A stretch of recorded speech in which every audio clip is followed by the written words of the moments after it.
Law and communication skills के lecture सुनने के लिए नीचे दिए गए रेड बटन को दबाकर हमारे चैनल को सब्सक्राइब करें और साथ में घंटी के बटन को भी दबाएं ताकि हमारे तमाम लेक्चर्स पर वक्त तक पहुंच सकें। शुक्रिया। अक्सर आपने देखा होगा मस्जिदों में लोग गिड़गिड़ा रहे होते हैं, रो रहे होते हैं, या अल्लाह दुख ना दें, दर्द ना दें, तकलीफ ना दें, या अल्लाह गरीबी ना दें, या अल्लाह मुफलसी ना दें, या अल्लाह ये ना दें, या अल्लाह उस मुसीबत से बचा, इस मुसीबत से बचा, या अल्लाह ये खुशी दे, या अल्लाह वो खुशी दे। कुछ मेरे जैसे होते हैं, वो कहते हैं या अल्लाह कुछ भी ना दे, एक कुड़ी दे दे, शादी कर ले, हमारे को बच्चे हो जाए, जिंदगी अच्छी गुजार लें, बस जैसी भी हो दे दे, हमें जो भी देना है दे दे। दरअसल ये लोग उस लॉजिक से, उस थ्योरी से नावाकिफ हैं। ये इनडायरेक्टली अल्लाह ताला से अपने लिए दुख ही मांग रहे हैं, अपने लिए मुसीबत ही मांग रहे हैं। हजारों साल पीछे चले जाए, क्या आज तक कोई ऐसा शख्स गुजरा जिसको तकलीफ ना पहुंची हो, जिसको दुख ना मिला हो, जिसकी जिंदगी खुशियों से भरी हुई हो, जिसको कभी कोई दर्द ना आया हो, जिसको कभी कोई तकलीफ ना आई हो, जो कभी मरा ना हो? इवेंचुअली मरना है सबने, कि हर शख्स की तकलीफ दर्द से गुजर कर ही एक अजीम इंसान बना, कामयाबी की हदों को उसने छुआ, वो दर्द बर्दाश्त करने के बाद, तकलीफ बर्दाश्त करने के बाद। जब अल्लाह ताला से ये दुआ करते हैं कि या अल्लाह हमें दर्द ना दे, तकलीफ ना दे, हमें ये मुसीबत ना दे, वो मुसीबत ना दे, तो होता क्या है, उस दर्द को, उस तकलीफ को लेकर हमारे माइंड के अंदर एक डर बैठ जाता है। ये तकलीफ, ये मुश्किल बहुत भयानक है, इसका सामना ना करें, बेहतर है अल्लाह ताला से मांग लें। एक स्टूडेंट है, एग्जाम दिया, रिजल्ट आने वाला है, दुआओं पे दुआएं, या अल्लाह पास करा दे, या अल्लाह पास करा दे। अल्लाह क्यों पास कराए भाई? पेपर तू देकर आया है, पेपर जब आपने दिया है, अल्लाह क्यों पास करवाए? जैसे ही पास हो गए फिर अल्लाह का पता कोई नहीं, फिर कौन अल्लाह, कौन मैं, कौन एग्जाम।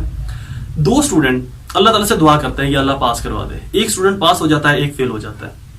मेरा क्वेश्चन आपसे कि अल्लाह ताला ने दुआ किसकी कबूल की, पास होने वाले स्टूडेंट की या फेल होने वाले स्टूडेंट की?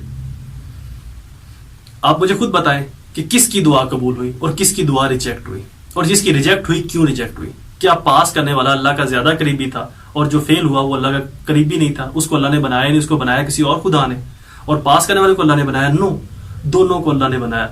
जो पास हुआ वो अपनी स्ट्रगल की बेस पर हुआ, जो फेल हुआ वो अपनी किसी कमी कोताही की बेस पर हुआ। हमारे अमल, हमारी एक्शन रिएक्शंस हमें रिवार्ड दिलाते हैं। हमारा जैसा एक्शन होगा वैसा ही हमें रिएक्शन मिलेगा, वैसे ही हमें रिवार्ड मिलेगा। दरअसल जब हम ये दुआ करते हैं अल्लाह ताला से कि अल्लाह हमें दर्द ना दे, हमें तकलीफ ना दे, मुश्किल ना दे, तो होता क्या, उस दर्द से, तकलीफ से रिलेटेड एक डर बैठ जाता है हमारे माइंड में, जो हमें आगे बढ़ने ही नहीं देता, जो कहता है कि नो नो नो नो, ये नहीं करना, ये किया तो बहुत बुरा होने वाला है, अंजिदा काम नहीं करना, कुछ और कर ले, ये नहीं करना, ये किया तो बहुत मुश्किल में फंस जाओगे, अल्लाह से दुआ मांग लो, अल्लाह ताला इसको दे ही ना, बारो बारी काम छोड़ जाए, अपनी जान फंसी ना इसके अंदर, अब अल्लाह जाने, दर्द जाने, हम सुकून से गुजर जाए। तो उस जब दर्द से रिलेटेड जो डर हमारे माइंड में बैठा हुआ ना, वो डर कभी नहीं निकलेगा। जब तक वो डर हमारे माइंड के अंदर पनपता रहेगा, हमारे माइंड के अंदर घूमता रहेगा, हम अपने आप में एक बुज़दिल और अपने आप में हिम्मत के हारे हुए शख्स होंगे। छोटा सा काम हुआ, भाग के मस्जिद में, या अल्लाह इंज करा दे, अगर होगा तो ठीक है, अगर ना हुआ तो बस अल्लाह को ऐसा ही मंजूर था। तो वो डर निकलेगा कब? हमें अल्लाह से मांगना क्या चाहिए? अल्लाह ताला से ये ना मांगो कि तकलीफ ना मिले, दुख ना मिले। अगर अल्लाह ताला से मांगना तो ये मांगो, या अल्लाह दे तकलीफें जितनी देनी है, दे दर्द जितना दे सकता है। कितना को दर्द देगा अल्लाह, कितनी को तकलीफें देगा, कितनी को आजमाइशें डालेगा, इवेंचुअली तो खत्म होना है। या अल्लाह दे जितना दर्द दे सकता है, दे जितनी तकलीफ दे सकता है। मैं खड़ा हूं यहां पर, नहीं हिलूंगा, यहीं पर खड़ा हूं, लेकिन उसके साथ साथ मुझे हिम्मत भी दे, मुझे कुव्वत बर्दाश्त भी दे, मुझे हौसला भी दे कि मैं उन तकलीफ से गुजर सकूं, मैं उस दर्द से निजात हासिल कर सकूं। और सबसे बढ़कर तू मुझे अपना साथ भी दे। तेरा साथ होगा तो क्या टेंशन है, क्या दुख है? तेरा साथ होगा तो क्या प्रॉब्लम है?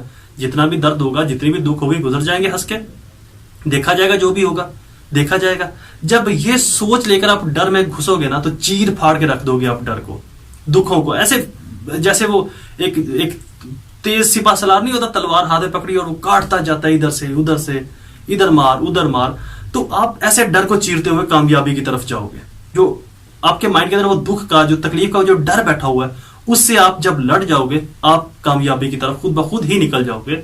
आपको जरूरत ही नहीं पड़ेगी किसी और शख्स के सहारे की। उस तकलीफ और दुख के डर से आप जब निकलोगे, अल्लाह ताला के हौसले के साथ, जब आपको कुव्वत बर्दाश्त भी देगा, आप उसके साथ लड़ोगे भी, तो आप उस पीक पर जाओगे जहां पर बाकी वो लोग डरते रहे, जो तकलीफ से, जो दुखों से लड़ने की बजाय उनका सामना ही ना करना पड़े, ये दुआएं मांगते रहे, वो तमाम लोग आपके मातहत होंगे एक दिन, और आप उन तमाम लोगों को लीड करोगे, उन तमाम के सुपरवाइजर होंगे।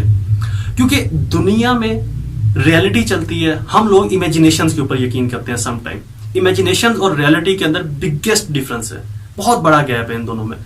जब तक हम रियलिटी का सामना करना नहीं सीखेंगे, जो रियलिटी है वो रियलिटी है, रियलिटी को ऐसे ही हमने फोकस करना जैसे रियलिटी को किया जाता है। रियलिटी को इमेजिनेशन में फोकस नहीं करना कि दुख का आना रियलिटी है, लेकिन अल्लाह ताला से दुआ मांगे, या अल्लाह सुख ही सुख रहे हैं, ओ शांति अमन, सब कुछ भी यहाँ पर बुरा नहीं है, सब कुछ अच्छा हो रहा है मेरे साथ, सब कुछ अच्छा हो आगे मेरे साथ। ये इमेजिनेशन है, ये रियलिटी नहीं है। तो इमेजिनेशन के अंदर रहेंगे तो तब दुखों का, मुश्किलात का आना एक लाजमी अमल बन जाएगा। फिर होगा क्या, हमारे अंदर कैपेसिटी नहीं होगी उन दुखों से, उन तकलीफ से लड़ने की, हौसला नहीं होगा हमारे अंदर। जैसे ही वो आएंगे हम फौरन सरेंडर कर देंगे, झुक गए, मामला खत्म। क्योंकि हमने अपने आप को प्रिपेयर किया ही नहीं हुआ। जब हम ये मांगेंगे, या अल्लाह दे जितना दुख दे सकता है, दे जितनी तकलीफ देनी है, लेकिन साथ में मुझे हौसला भी दे, हिम्मत भी दे, अपना साथ भी दे, मैं गुजर जाऊंगा इसमें से। तो मेंटली तौर के ऊपर आपने उसी दिन अपने आप को प्रिपेयर कर लिया। अब दुख आए, तकलीफ आए, आप उनके साथ लड़ जाओगे और जीत भी जाओगे। कम से कम सरेंडर करके जिल्लत की मौत नहीं मरोगे। तो जब भी अल्लाह ताला से मांगो, तकलीफ मांगो, दुख मांगो, और साथ में हिम्मत भी मांगो, हौसला भी मांगो। तकलीफ और दुख का आना एक अटल हकीकत है, इससे डिनाई नहीं किया जा सकता। तकलीफ का ना आना और ऐसी दुआओं का माना, ये एक ख्वाब है, ये एक इमेजिनेशन है जो हम खुद से क्रिएट करते हैं और अल्लाह ताला से मांगते हैं। तकलीफ मांगो, साथ में अल्लाह ताला से कुव्वत बर्दाश्त और उस जात का आसरा और सहारा भी मांगो कि तू हमारे साथ है, जितना भी दर्द होगा आने दे, गुजर जाएंगे, देखी जाएगी जो होगा, तू साथ रहे बस हमारे। तू साथ है तो दुख ही कोई नहीं, जो भी दुख है देख लेंगे, कर लेंगे, गुजर जाएंगे। तू साथ है हमारे तो कोई दुख नहीं, जैसा भी दुख होगा गुजर जाएंगे, कर देंगे, देखी जाएगी जो होगा। तू है ना साथ हमारे, क्या टेंशन है, देख लेंगे। इस यकीन के साथ जब आप आगे बढ़ोगे, दुनिया को ऐसे चीरते हुए आप आसमानों की तरफ जाओगे कि लोग देखते रह जाएंगे। ये है यकीन, ये है अल्लाह ताला के ऊपर अंधा यकीन। वो अंधा यकीन नहीं, लोग समझते हैं कि वो अंधा यकीन है, वो अंधा यकीन नहीं, ये अंधा यकीन है। हकीकत के साथ जो यकीन है वो यही रियलिटी है, वो इमेजिनेशंस वाला यकीन है, ये रियलिटी वाला यकीन। या अल्लाह दुख दे और साथ में मुझे बर्दाश्त करने की हिम्मत भी दे, मैं करूंगा बर्दाश्त, और अपना साथ भी दे, मैं किसी भी मुश्किल से गुजर जाऊंगा। इस यकीन के साथ जिंदगी गुजारो, उस इमेजिनेशन के साथ जिंदगी ना गुजारो। और सिंपल सा एक फ्रेज है, एक मुहावरा है, नो पेन नो गेन। जब दर्द नहीं होगा तो हासिल भी कुछ नहीं होगा। उस पीक पर नहीं पहुंचोगे जब तक दर्द को सहोगे नहीं, बर्दाश्त नहीं करोगे। अपनी दुआ में जरूर याद रखिएगा। अल्लाह ताला आपका हामी नासिर हो। अस्सलाम।